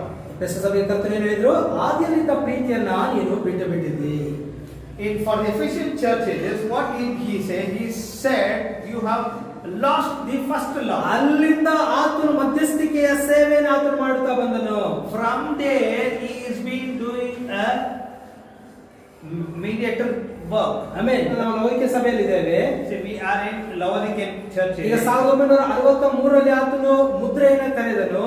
See, in 1963, the seal has been opened. ಅಲ್ಲಿಯವರೆಗೂ ಕೂಡ ಆತನು ಮಧ್ಯಸ್ಥಿಕೆ ಸೇವೆಯನ್ನು ಆತನು ಮಾಡುತ್ತಾ ಇದ್ದಾನು. Till there, he has been doing a mediator work. ಈಗ ಮುದ್ರೆಯನ್ನು ಪ್ರಕಟಿಸಿ ನಮಗೆ ಹನೋಕನಿಗೆ ಇದ್ದ ಪ್ರಕಟಣೆಯನ್ನ, ನಂಬಿಕೆಯನ್ನ ಆತನು ನಮಗೆ ಕೊಟ್ಟಿದ್ದಾನೆ. See, after that we have received the Abel's revelation, Enoch's revelation, ಮತ್ತು ನಂಬಿಕೆ and the faith ಆತನು ಕೊಟ್ಟಿದ್ದಾನೆ. that has been given to us. ಹನೋಕನ ನಂಬಿಕೆ ಏನಾಗಿತ್ತು? What is the faith of Enoch? ಏನಾಗಿತ್ತು? What is that? ರಕ್ತದ ಮೂಲಕವಾಗಿ ನಾನು ಐಕ್ಯವಾಗ್ತೇನೆ, through the blood I will be united, ಹಾಗೇ ನಾನು ಎತ್ತಲ್ಪಡ್ತೇನೆ. after that I will be taken from here. Hallelujah. ಮುದ್ರೆಗಳು ತೆರೆಯಲ್ಪಟ್ಟ ನಂತರವಾಗಿ ಈಗ ಕರ್ತನು ಬಂದು ನಮ್ಮನ್ನು ಏನ್ ಮಾಡ್ತಾ ಇದ್ದಾನೆ, ಆತನು ನಮ್ಮನ್ನ ಸರಿಪಡಿಸುತ್ತಾ ಇದ್ದಾನೆ. After the opening of the seal, what he is doing is making us in a perfect manner. ಈಗ ಹೇಬೇಲನು ಕುರಿಯನ್ನ ಬಲಿ ಅರ್ಪಿಸುವುದಕ್ಕಿಂತ ಮುಂಚಿತವಾಗಿಯೇ ಕರ್ತನು ಹೇಳ್ತಾನೆ, ನಾನು ಈ ಲೋಕ ಉಂಟಾಗುವುದಕ್ಕಿಂತ ಮುಂಚಿತವಾಗಿಯೇ ಬಲಿಯಾಗಿದ್ದೇನೆ ಎಂಬುದಾಗಿ ಹೇಳಿ, ಹೇಬೇಲನು ಬಲಿ ಅರ್ಪಿಸುವುದಕ್ಕಿಂತ ಮುಂಚಿತವಾಗಿಯೇ, See, before Abel giving a sacrifice, ಹೇಬೇಲನು ಬಲಿ ಅರ್ಪಿಸುವುದಕ್ಕಿಂತ ಮುಂಚಿತವಾಗಿಯೇ ಕರ್ತನು ಬಲಿಯಾಗಿದ್ದಾನೆ. before he is giving a sacrifice, the Lord has been sacrificed before that. Amen. ಎಲ್ಲಿ? Where? ಲೋಕ ಉಂಟಾಗುವುದಕ್ಕಿಂತ ಮುಂಚಿತವಾಗಿಯೇ Before the foundation of this world, ದೇವರ ಮನಸ್ಸಿನಲ್ಲಿ, in the mind of God. ದೇವರ ಮನಸ್ಸಿನಲ್ಲಿ ಆತನು ಮೊದಲೇ ಆತನು ಒಡೆಯಲ್ಪಟ್ಟನು. In the mind of God, he is being sacrificed over there. ನಾವೆಲ್ಲ ಎಲ್ಲಿದ್ದೆವು? Where we were, ಆ ಯಜ್ಞದ ಕುರಿಯಾದ ಆತನ ಪುಸ್ತಕದಲ್ಲಿ ನಾವಿದ್ದೆವು. we were into the lamb of God. Amen. ನಂತರ The lamb of book. ನಂತರ ದೇವರು ಕುರಿಯನ್ನ ಸೃಷ್ಟಿಸಿದ. After that, the Lord created a lamb. ಕುರಿಯಲ್ಲಿ ಯಾವ ಸ್ವಭಾವ ಇದೆ ಗೊತ್ತಾ? ಕ್ರಿಸ್ತನ ಸ್ವಭಾವ ಇದೆ. See, in the lamb, what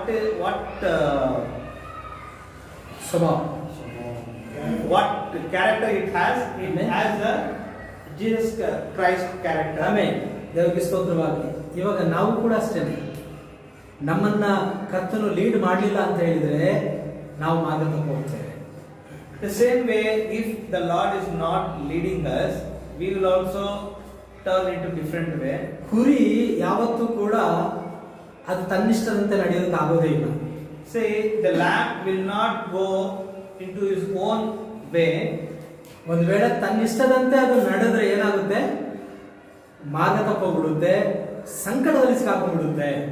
So if it goes in its own way, what happens? It will go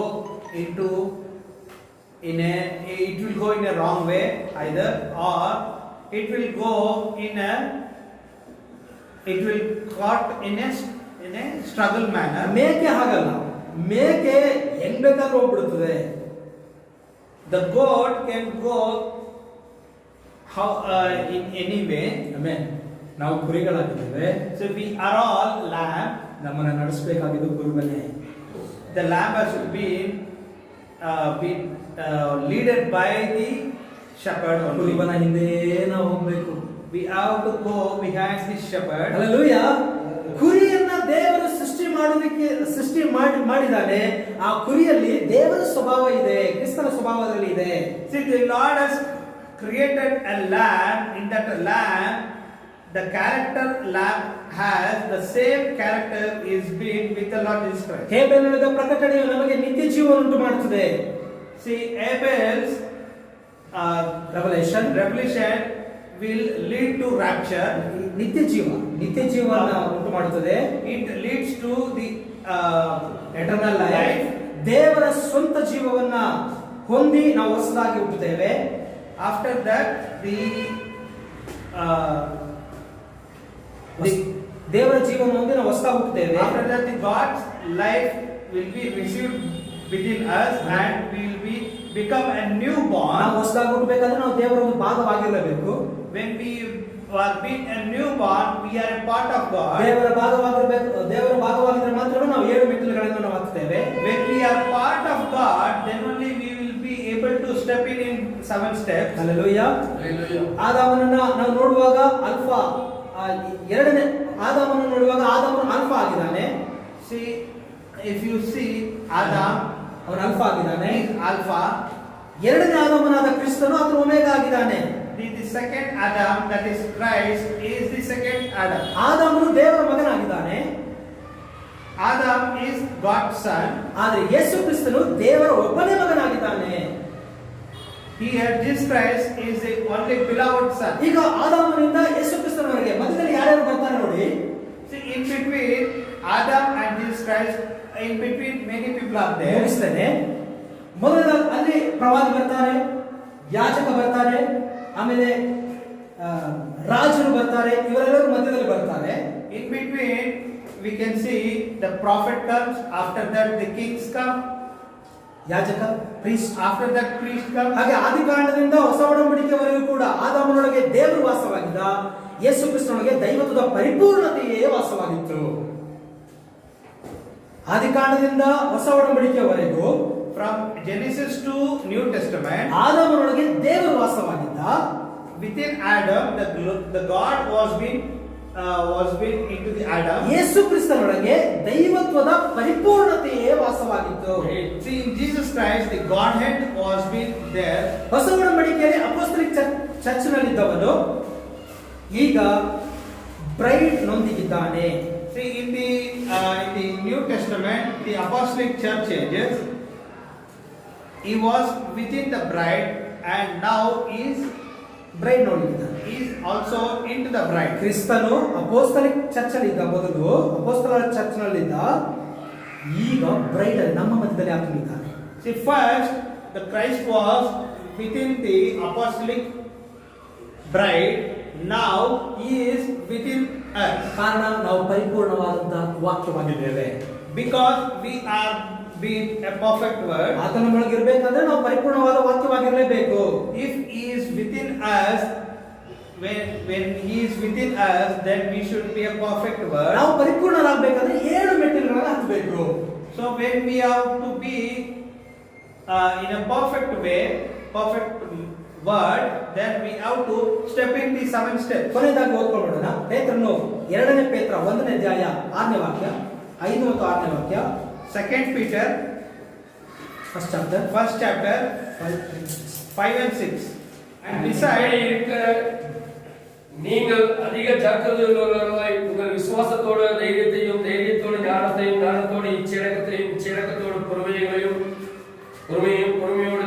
தேவ மகிமையையும் பக்தியையும், தேவ பக்தியோடு சகோதர சிநேகத்தோடு அன்பையும் கூட்டி வருவீர்கள். இவைகள் உங்களுக்கு உண்டாயிருந்து தெரிகிறால் உங்களை நம்முடைய கர்த்தராகிய இயேசு கிறிஸ்துவை அறிகிற அறிவிலே வீணரும் கனியற்றவர்களுமாய் இருக்க ஒட்டாது. ಸರಿ, ಕನ್ನಡದಲ್ಲಿ ಓದಿ. ಈ ಕಾರಣದಿಂದಲೇ ನೀವು ಪೂರ್ಣ ಶಕ್ತಿಯುಳ್ಳವರಾಗಿ ನಿಮಗಿರುವ ನಂಬಿಕೆಗೆ ಸದ್ಗುಣವನ್ನು, ನಿಮಗಿರುವ ನಂಬಿಕೆಗೆ, ಫಸ್ಟ್ ಏನಿದೆ? ನಂಬಿಕೆ.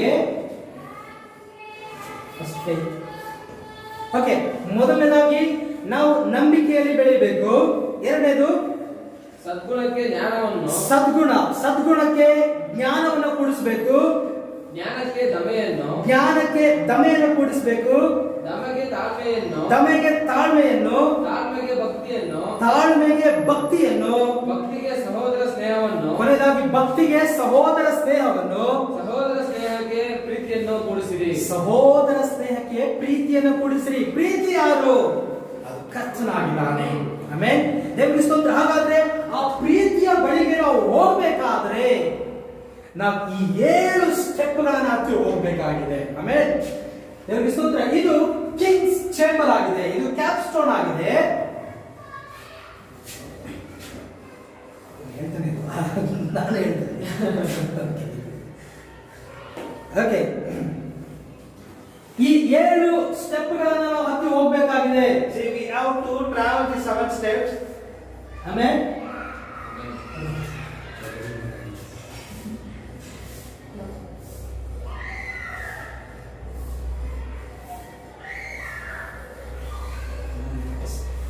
ಹಾಗಾದ್ರೆ ಈ 7 ಸ್ಟೆಪ್ಗಳನ್ನು ನಾವೇನ್ ಮಾಡಬೇಕು? ಹತ್ತಿ ಹೋಗ್ಬೇಕು. So we have to travel the 7 steps. ಈ 7 ಸ್ಟೆಪ್ಗಳನ್ನು ಹತ್ತಿ ಹೋದ್ರೆ ಮಾತ್ರವೇ ಈ ಪ್ರೀತಿಯಲ್ಲಿ ನಾವು ಐಕ್ಯವಾಗಲಿಕ್ಕೆ ಸಾಧ್ಯ. Only when we travel the 7 steps, then only we can reach the love. ಮೊದಲು ಯಾವ್ದು ಬರಬೇಕು? ನಾವು ನಂಬಿಕೆ. First we have to come to faith. ತಮಿಳಲ್ಲಿ ಓದಿ ಅದನ್ನ. ಫಸ್ಟ್ ನಂಬಿಕೆ, ವಿಶ್ವಾಸಂ, விசுவாசம், தைரியம், ஞானம், இச்சையடக்கம், பொறுமை, தேவபக்தி, சகோதர ஸ்நேகம், ಆಮೇಲೆ ಅನ್ಬು, ಪ್ರೀತಿ. Hallelujah. Faith, virtue, knowledge, temperance, patience, godliness, brotherly kindness and love. ಇದು ನಮ್ಮಲ್ಲಿ ಇಲ್ಲ ಅಂತ ಹೇಳಿದ್ರೆ ಖಂಡಿತವಾಗಿಯೂ ನಾವು ಈ ಪ್ರೀತಿಯಾದ ದೇವರ ಹತ್ತಿರ ಹೋಗ್ಲಿಕ್ಕೆ ಸಾಧ್ಯವಿಲ್ಲ. If we do not have the 7 steps, we will not be able to reach love. ನಾವು ಪರಿಪೂರ್ಣವಾದಂತ ಒಂದು ಮನುಷ್ಯನಾಗಲಿಕ್ಕೆ ಸಾಧ್ಯವಿಲ್ಲ.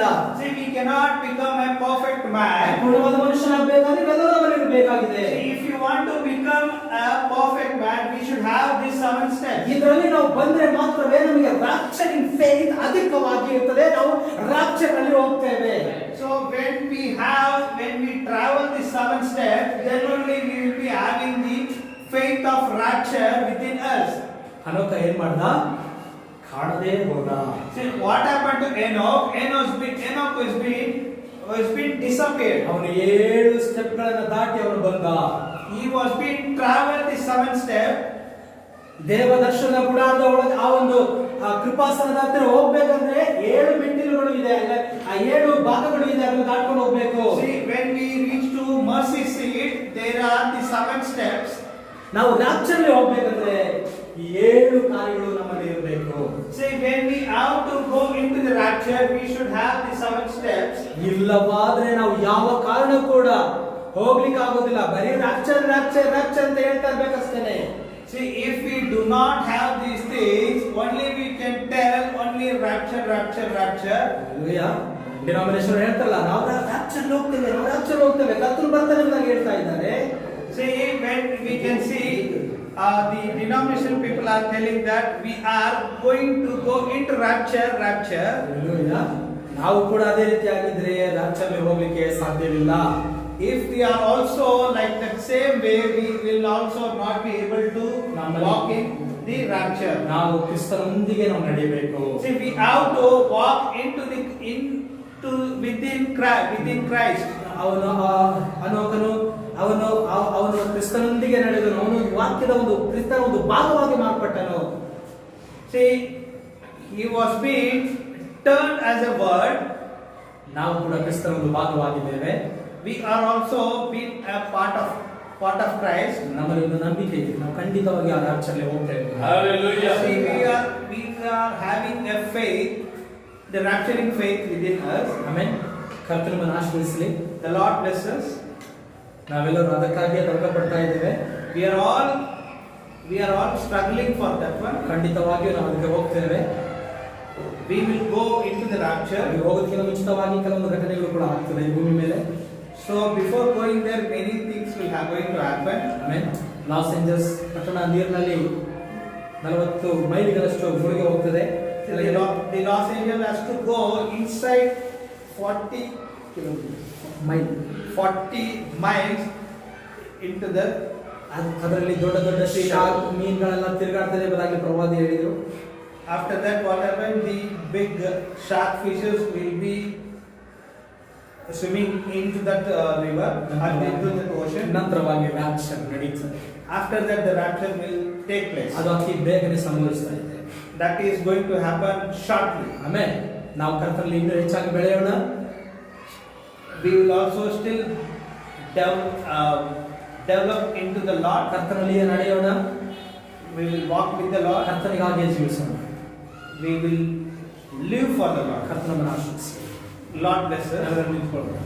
Let us ಪ್ರಾರ್ಥನೆ ಮಾಡ್ಕೊಳ್ಳೋಣ. ಸಹೋದರ ಸುಕುಮಾರ್ ಅವರ ಮುಂದೆ ಒಂದು ಪ್ರಾರ್ಥನೆ ಮಾಡುವಾಗ ನಾವು ಅವರಿಗೆ ಸೇವೆ ಮಾಡ್ಕೊಳ್ಳೋಣ. the rest one will come through.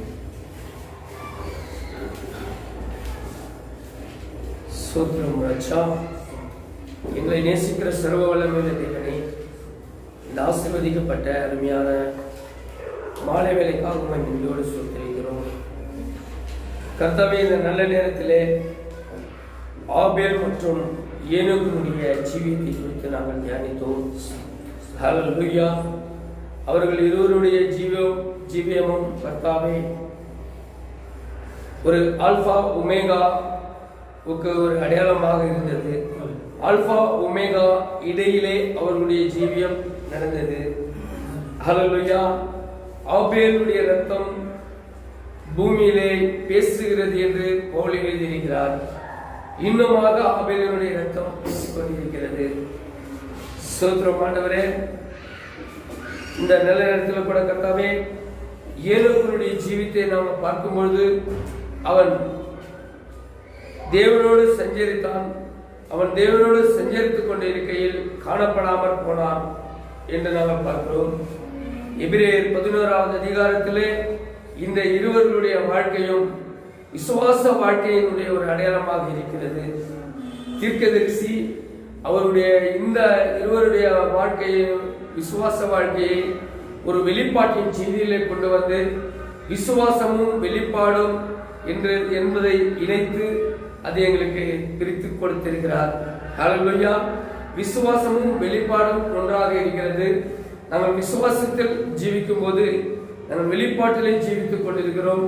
அது இந்த மணி நேரத்துக்குரிய விசுவாசம். அது ஒரு பரிபூர்ணமான வெளிப்பாடாக இருக்கிறது. அது 7 முத்திரைகளினுடைய வெளிப்பாடாக இருக்கிறது. வெறியும் ஒமேகா வெளிப்பாடு மட்டும் அல்லாமல் வெறியும் ஆல்பா வெளிப்பாடு மட்டுமே அல்லாமல் ஆல்பா ஒமேகாவுக்குள்ள இடைப்பட்ட வெளிப்பாடுகளாக இருக்கிறது. கர்த்தாவே, இந்த நல்ல நேரத்தில் ஏனுக்கு அவன் காணப்படாமல் போகும்போது அவன் தேவனோடு சஞ்சரித்துக் கொண்டிருந்தான். அவன் சஞ்சரித்துக் கொண்டே இருக்கையிலே அவன் 7 அந்த ஒரு பிரமிடை கட்டி கொண்டிருந்தான். அங்கே 7 படிகள், அந்த ஒரு ராஜாவின் அரண்மனையை போன்ற ஒரு தோற்றத்தை அவன் பிரமிட வகையிலே அவன் கட்டிக் கொண்டிருந்ததாக ஆண்டவரே சரித்திரக்காரர்களும் கூறுகிறார்கள். அது வெளிப்பாட்டின் மூலமாக எங்களுக்கு தீர்க்கதரிசி உணர்த்தியிருக்கிறார். அவன் அவிதமாக அந்த 7 படிக்கட்டுகளை அந்த கூர்நுனி கோபுரத்தை கட்டிக்கொண்டே இருந்த பொழுது அவன் அந்த 7வது ராஜாவின் அரண்மனைக்குள்ளே அவன் பிரவேசித்து அவன் ராஜாவின் அரண்மனைக்குள்ளே கடந்து சென்று விட்டான். அவன் காணப்படாமல் போனான் என்று பார்க்கிறோம். ஹல்லேலூயா. இன்றைக்கும் கூட அதே ஆவியானவர் ஒமேகா ஆவியானவராய், ஆல்பா ஒமேகா ஆவியானவராய், பழைய ஏற்பாட்டிலே எப்படி அந்த ஆல்பாவின் நாட்களிலே ஆவியின் நாட்களிலே அவனை அவனோடு வழி நடத்தி அவனை எடுத்துக்கொள்ளப்படும்படி செய்தீரோ, சர்வ வல்லமையுள்ள தேவன் புதிய ஏற்பாட்டின் காலத்திலும் ஆல்பா ஒமேகாவுமாக இருந்து ஸ்தோத்திரம். நீ முதல் சபை காலத்திலே இருந்து கடைசி கால சபை காலம் வரைக்கும் முதல் எபேசு சபை ஆல்பாவினுடைய ஆவி கிரியை செய்தோம். கடைசி இந்த லவோதிக்கேயா சபை காலத்தில ஒமேகாவினுடைய ஆவி கிரியை செய்தோம். நாங்கள் இடையிலே உங்களுடைய மறைபொருள்களை எல்லாம் அடைந்து ஹல்லேலூயா நாங்கள் ஏனேக்கை போல அந்த 7 சபை காலங்களுடைய செய்தியை நாங்கள் அறிந்து கொண்டு அந்த 7வது ராஜாவின் அரண்மனைக்குள்ளே நாங்கள் பிரவேசிக்கிறதற்கு ஏழுக்கு கொண்ட அதே விசுவாசத்தை கர்த்தாவே நீர் எங்களுக்குள்ள உருவாக்கி கொண்டிருக்கிறேன். நாங்கள் வெளிப்பாட்டினாலே காணப்படாமல் போக போகிறோம், வெளிப்பாட்டினாலே எடுத்துக்கொள்ளப்பட போகிறோம். ஹல்லேலூயா. அது நிச்சயமாக நடக்க போகிறது. நாங்கள் ஒரு நாள் இந்த பூமியிலே காணப்படாமல் போவோம். தேவரீர் கர்த்தர் தானே, நீர் எங்களை எடுத்துக்கொள்வீர், அழிவிலிருந்து அழியாமைக்கு எங்களை மாற்றுவீர். நாங்கள் இந்த பூமியிலே காணப்படாமல் போவோம். அதற்காக நாங்கள் எதிர்கொண்டு இருக்கிறோம். அதற்காக எங்களை தகுதிப்படுத்திக் கொண்டிருக்கிறோம். அதற்காக எங்களை ஒப்பு கொடுத்து இருக்கிறோம். ஹல்லேலூயா. இப்பொழுது நாங்கள் வாழ்ந்து கொண்டிருக்கிற 7ஆம் சபையின் காலமாக இருந்தாலும், லவோதிக்கேயா சபையின் காலமாக இருந்தாலும், 1963 நாங்கள் அந்த லவோதிக்கேயா சபையிலே இருந்து வெளியே வந்த ஒரு சிறு கூட்ட மனவாட்டியாக இருக்கிறோம். நாங்கள் வேறு பிரிக்கப்பட்ட மனவாட்டியாக இருக்கிறோம்.